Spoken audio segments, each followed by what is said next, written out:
ఇక్కడ ఎన్నికల రోజు పోలింగ్ రోజు పొద్దున్నే నాగార్జున సాగర్ భూభాగం మొత్తం తెలంగాణలో ఉంది. నాగార్జున సాగర్ ప్రాజెక్టు కంప్లీట్గా తెలంగాణ స్వాధీనంలో ఉంది. కనీసము శ్రీశైలం అన్న సగం వాళ్ళ చేతిలో ఉంది, సగం మన చేతిలో ఉంది. జగన్మోహన్ రెడ్డి పోలీసులు తుపాకులు వేసుకొని నాగార్జున సాగర్ డ్యామ్ మీదకి వచ్చి ప్రాజెక్టును హ్యాండ్ ఓవర్ చేసుకోరు.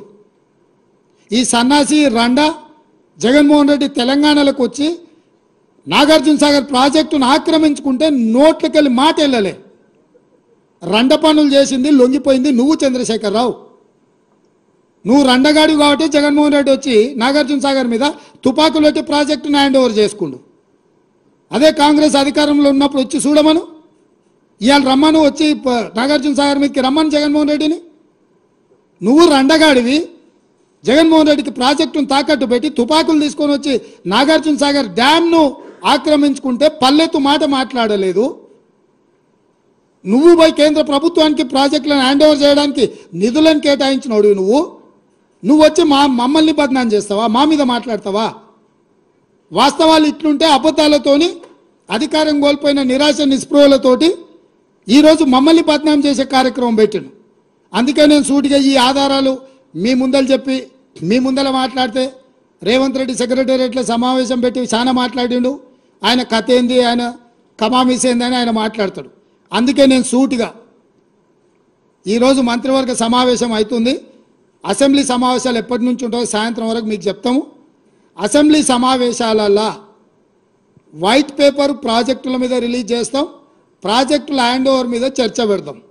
48 గంటలు నువ్వు కోరుకుంటే ఇంకెక్కువ కావాలన్నా తలుపులు మూద్దాం, భోజనాలు అక్కడనే పెడతాం, బట్టలు తెచ్చుకో, మేము వస్తాం.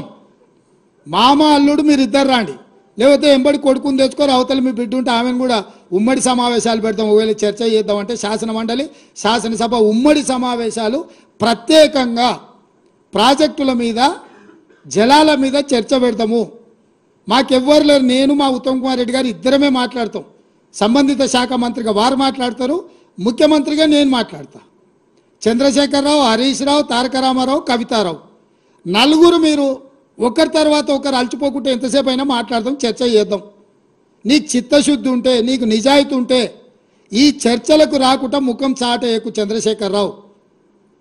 నీకు నిజంగానే నిజాయితీ ఉంటే నీ 10 ఏళ్ల పరిపాలనలో తెలంగాణ ప్రాంతాన్ని, ఎడారిగా ఉన్న తెలంగాణ ప్రాంతాన్ని సస్యశ్యామలం చేయడానికి, పచ్చని పైర్లు పంటలు పండడానికి నువ్వు కృషి చేస్తే పూర్తిగా నదీ జలాల మీద సాగునీటి ప్రాజెక్టుల మీద చర్చ చేద్దాము.